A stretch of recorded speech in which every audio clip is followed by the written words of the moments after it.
Not yet. We're live. All right. God, that's so crazy. I What mean, the- we should have said fair use in the beginning because I somebody did. I said, said it very quickly, but "Oh, did you? I Did you?" did. It was when you went, I think you took off for a second. Yeah, remember you took off. I was like, we need to do it on the screen so I can comment on it. You went to go get a shot. And that is so crazy. Maybe we need a graphic banner that says fair use. Maybe that would give us 5% chance of surviving. Yeah, wow, that was fast. And also, just forgive me for a second while I try to fix the camera, because when I come back on, they always make me a vampire. Just going to do a quick thing just to bring back my color. Oh well. Okay, well, I guess we're going to. Okay, so Jessica, that I think it was from the John Oliver show. It was produced. It was at the end of the segment that he did that, 7 months ago, I think. Is it Warner Discovery? Anyway, so I think it was the John Oliver show that produced that video. Wow. Okay, sorry. Hey, did you post the link to the part 2 somewhere? I don't know. I think it goes automatically up on Twitter and YouTube, okay. But I just don't know. I'm sorry. God, that's so lame. It's okay. All right.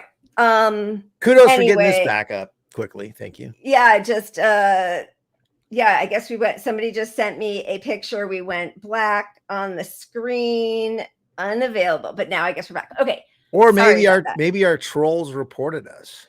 Yeah, exactly. And Stephanie, yeah, exactly.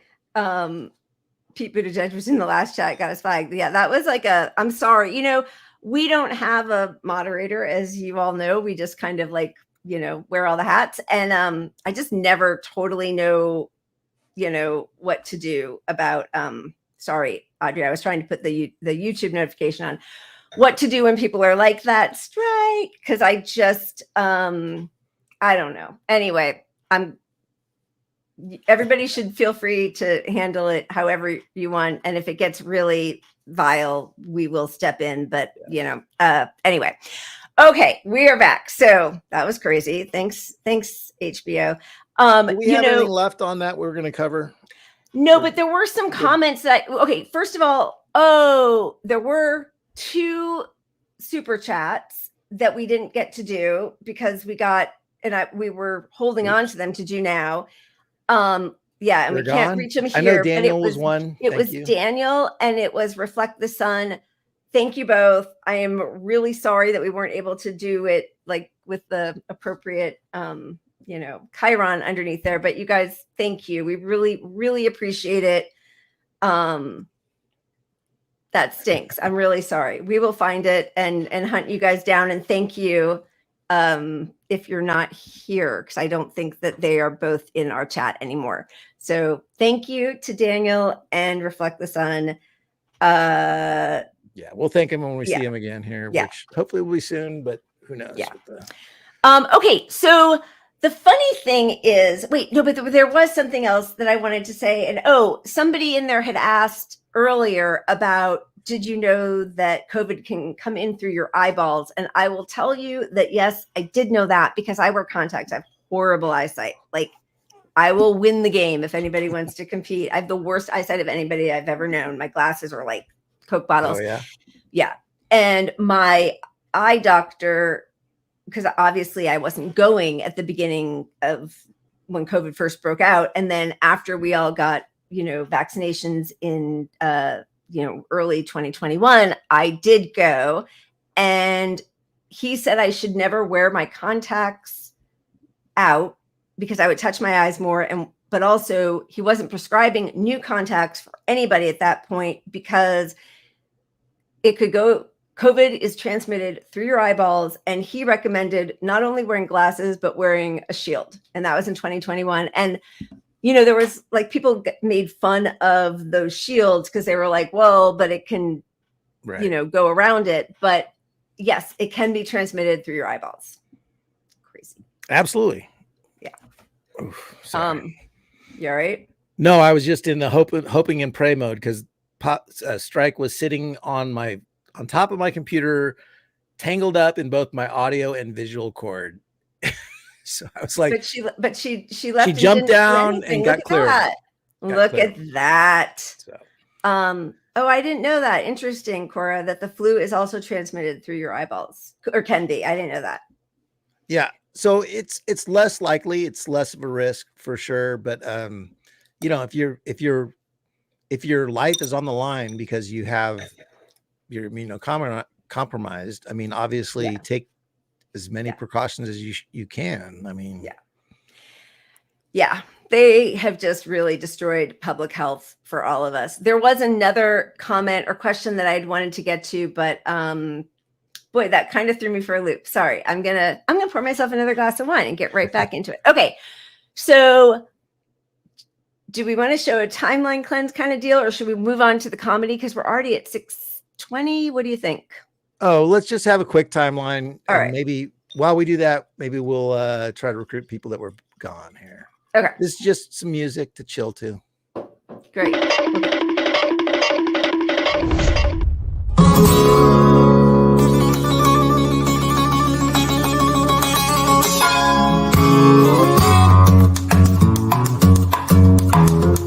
Oh my God, we're gonna be so ding for this, Matt. What are you doing to me?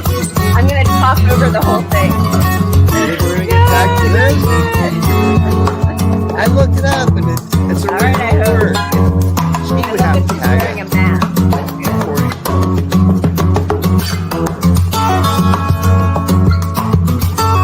good. Yeah, I know. Just keep talking. Public domain, fair use, whatever. Here's to the mask. This makes a lot of sense.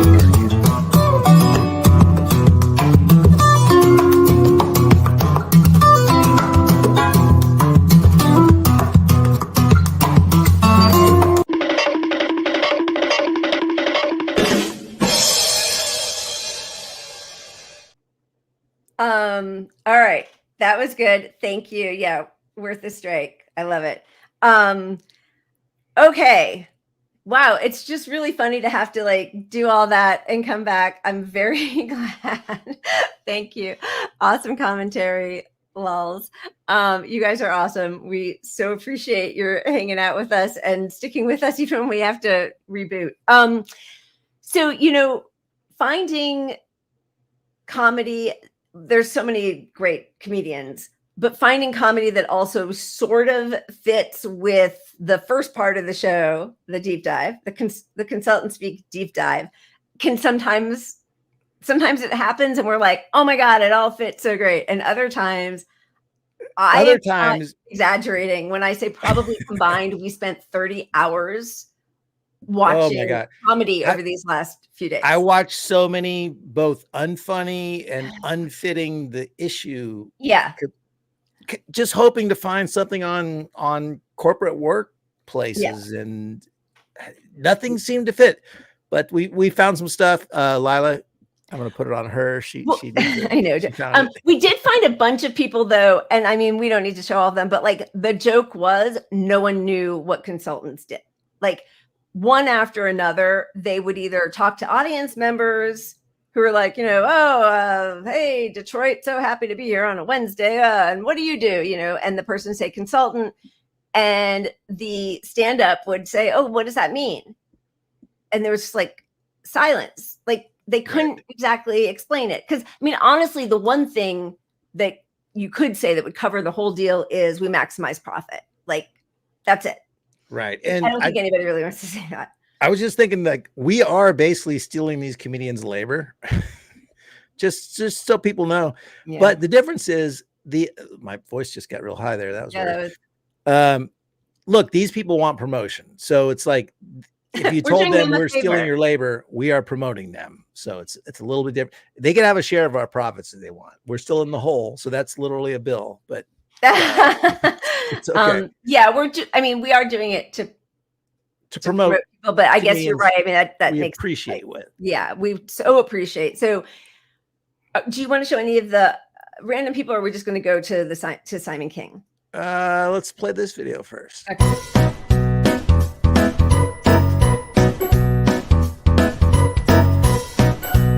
No, God, please.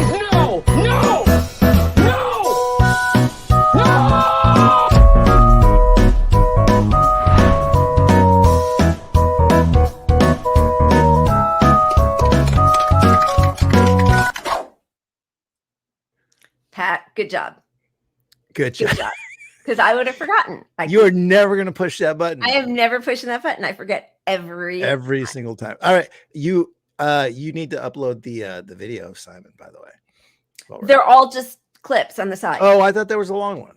There was one that was 5 minutes, but you nixed it and we're going clips. Well, because so these are really short clips, but I tried to put them in some kind of like structural. You're welcome, Simon. No, we're using your wonderful comedy, and I'm trying to put it in some kind of storytelling. Yes, and if you appreciate his comedy, go give him $1 or something. I don't know. But all right, so he's pretty much an anti-capitalist comedian, Simon King. Each clip is only about a minute, so bear with us while we try it this way today. Okay, here he is. But like, that's the thing, is like, if you hate your job, you shouldn't, like, you don't have a lot of time, right? You think you do, particularly when you're young. You think that you're never going to really catch that horizon, but you don't. Spring, summers, winters, fall, they come quickly. You only have about 40 years where you're not shitting or drooling uncontrollably. Because the first 20 years, you're like, I don't know what I want to be. And the last 20 years, you're like, I'm a potato. So that 40 years in the middle is the good shit. Do not give up your life for pieces of paper with numbers on it. Every dollar you earn should have a picture on it of what you had to do to earn it, so you value your time more. Every $20 bill should be you sitting in traffic or standing at a jam photocopier or drinking that weak-ass break room coffee because Janice doesn't know how to make the coffee with 2 cups, but you're supposed to make it with 2 cup loads of thing, Janice.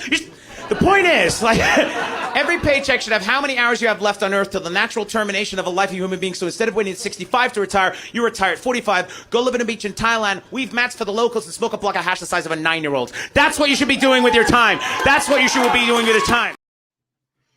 I'm just going to go to the next one because they're all cut, but all right. So here we go. Yeah, a lot of people are like, I'm a capitalist. No, you're not.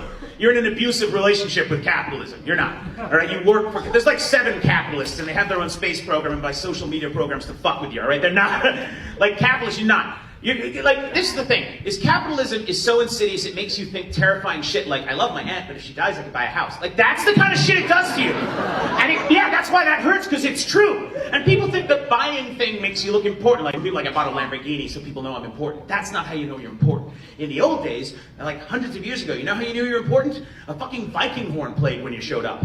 That's what they should bring back. You want to look important? It's like, this is my buddy Bobby, just got promoted. Snow guys with horns.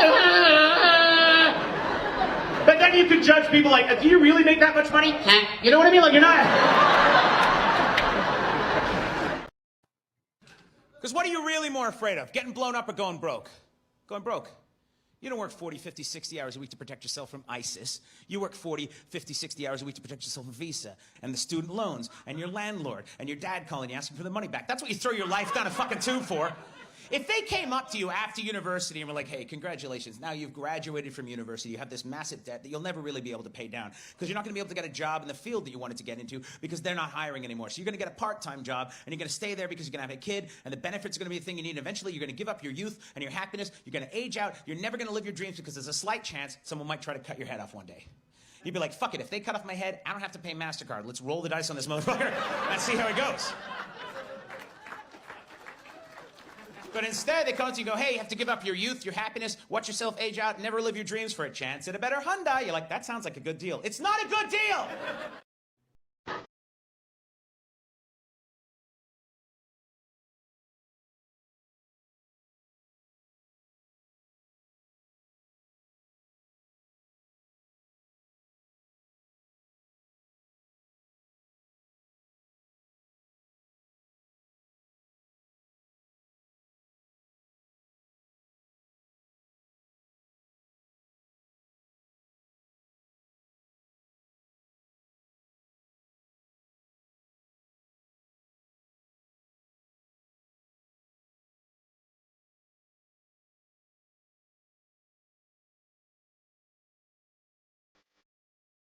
One thing that I thought was really funny, trying to find, so I punched in lots of different search words. I don't know which ones you did, but we were sort of coming up with nothing.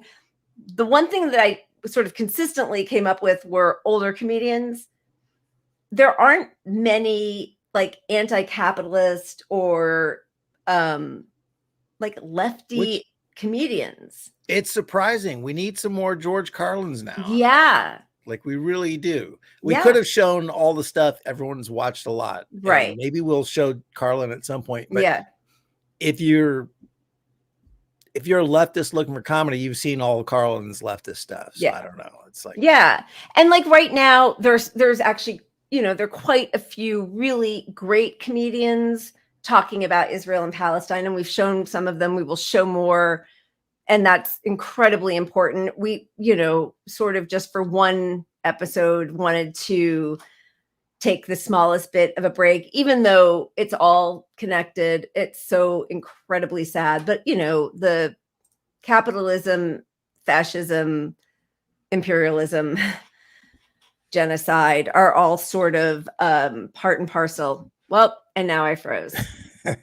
Jesus That's Christ. all right. We'll show what do we got? You show something, I'll be back. Oh, we'll show here. This goes back to our first section. Yeah. But and David Graeber, rest in peace. Amazing. All right, I'll be back in a second.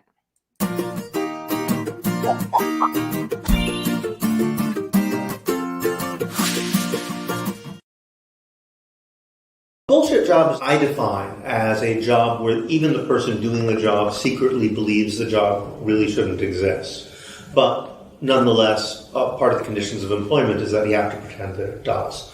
It's important to distinguish between bullshit jobs and shit jobs. Mostly when you say bullshit jobs, people at first assume you mean jobs that just you don't really want to have. Jobs where they don't treat you well, jobs where they don't pay you well, jobs where you work under difficult or humiliating or onerous conditions. And most of the jobs that are shit jobs actually aren't bullshit jobs. Most of the jobs that oppress you are jobs like cleaners or ditch diggers or nurses, servants of various kinds who are mistreated. At least know they're doing something. Bullshit job is actually kind of the opposite of that. A bullshit job, you're often given a lot of money, you're treated very well, with a great deal of respect, often seen as the person in your family who most made something of yourself. But at the same time, you're secretly haunted by the knowledge that you're not actually doing anything, that if your job didn't exist at all, the world either would change in no way or even might become a slightly better place.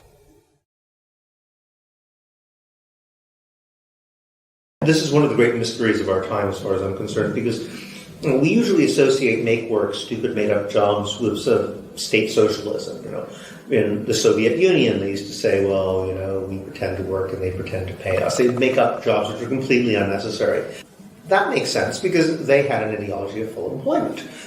On the other hand, capitalism, that's exactly the thing that isn't supposed to happen. A private firm would never hire someone and put out good money to someone who they don't actually need. But in fact, if you talk to people who work for large corporations, they do it all the time. How does that happen? I think part of it has to be explained by political pressure. And in a way, just as in the Soviet Union, there was a central directive saying we need full employment. They didn't say, therefore, make up bullshit jobs, right? But they didn't say, don't do it. In a similar way, we have pressure from both the left and the right to create jobs all the time. On the one hand, you have the left saying we need, public works, we need more money being given to consumers to stimulate the economy. On the right, they're saying give money to capitalists and they'll hire people. But the one thing left and right totally agree on is the solution to all problems is more jobs.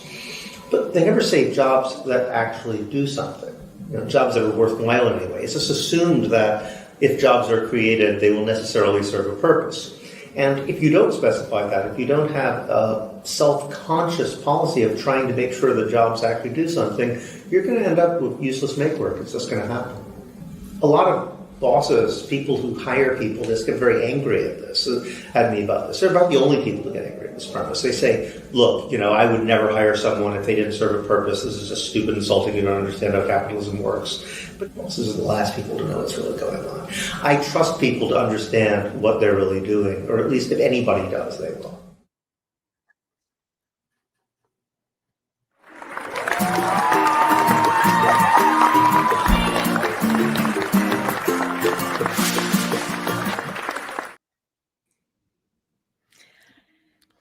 He's great.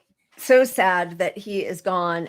And, the beginning of COVID, I hate everything about COVID, but the one possibility of a silver lining at the beginning was like, hey, we need to all stop doing things that are unproductive. We need to make things in this country again.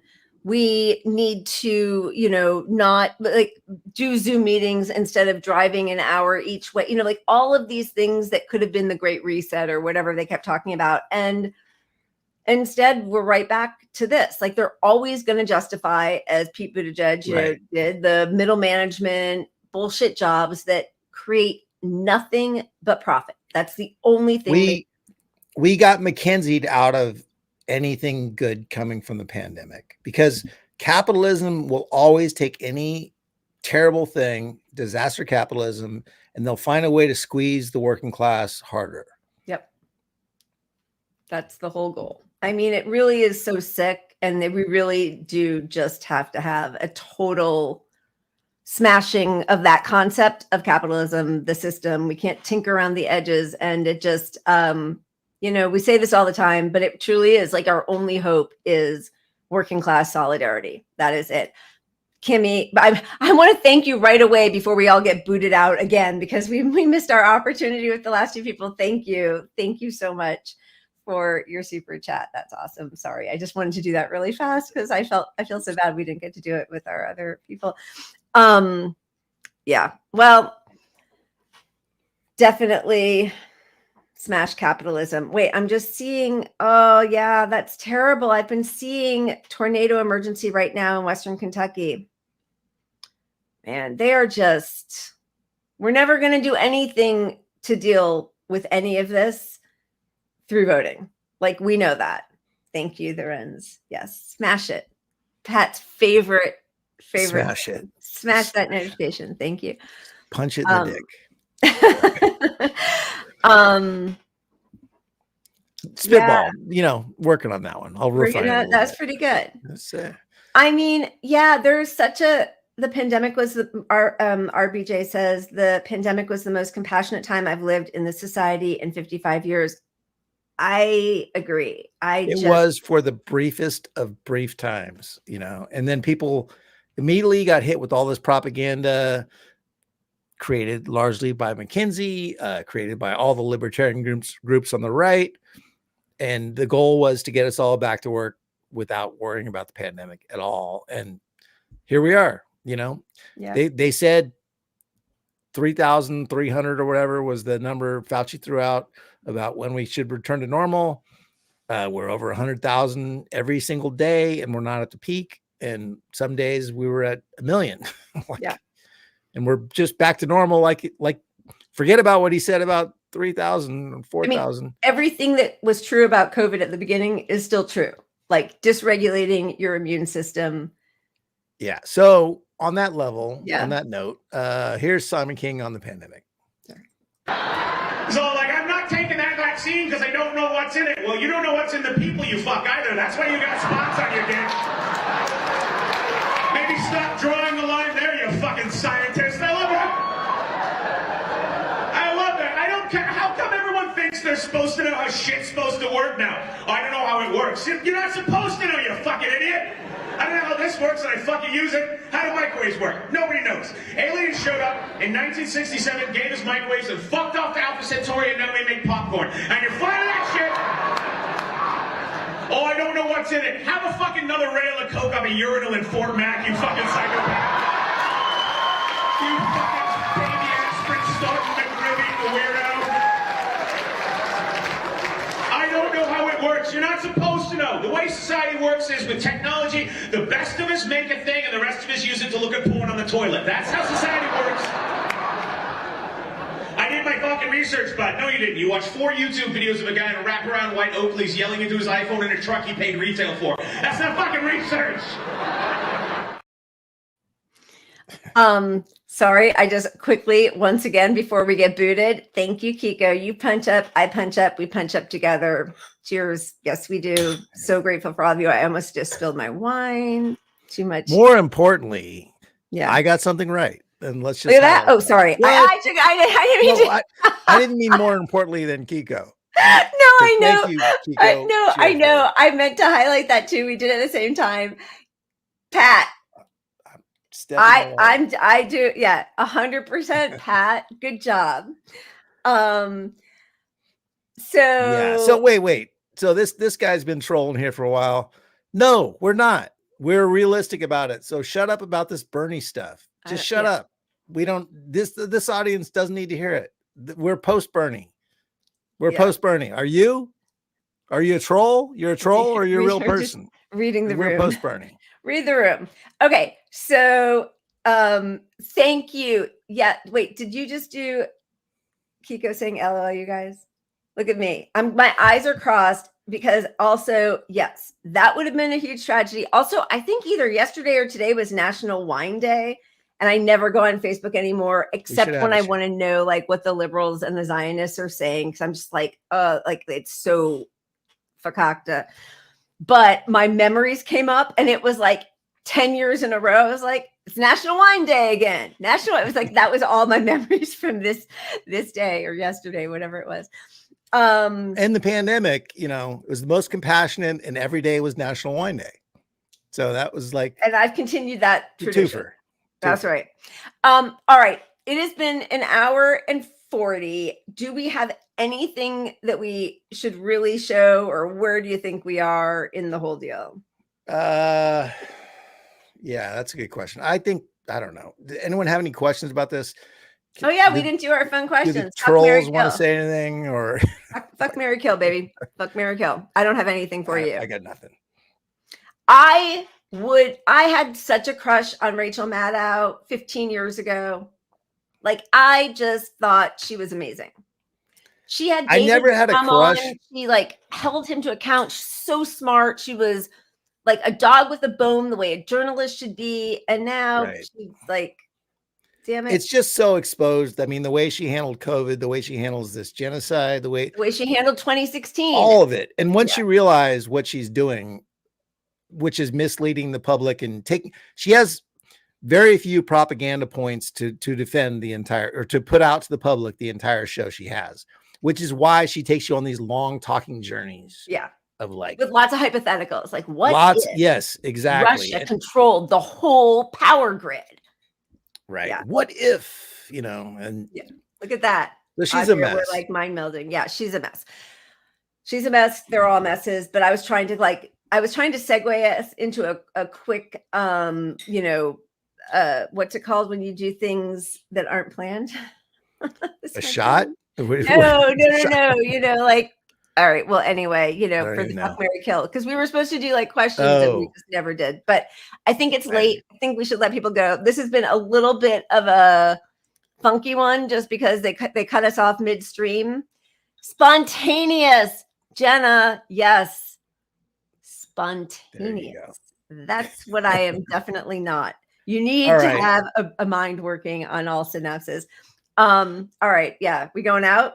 I think we're going out. I think I have the most brain foggy show. This is the most brain foggy show I've ever had. Like my brain is not firing well today. Honestly, I think part of it is because, you and I seriously for definitely 2 straight days have just been looking at a computer, watching clip after clip after clip. And some of the people were so great. It's just, it didn't fit, or couldn't get along, whatever. Anyway, my eyes are bleeding.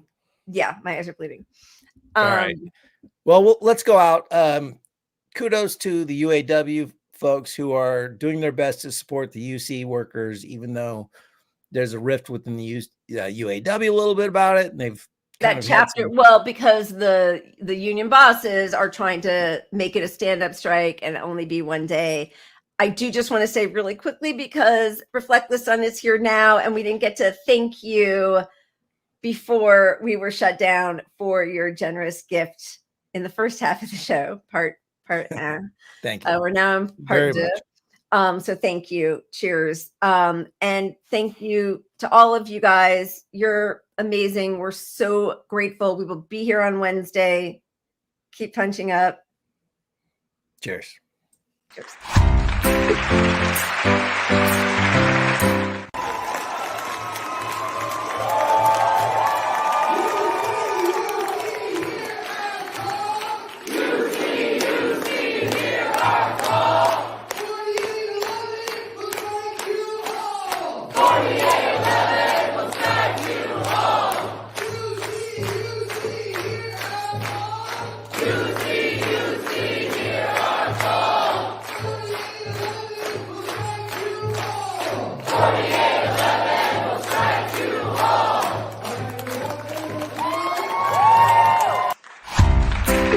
2811 is they said 2811 will strike you all. 4811. Thanks, everybody. Cheers.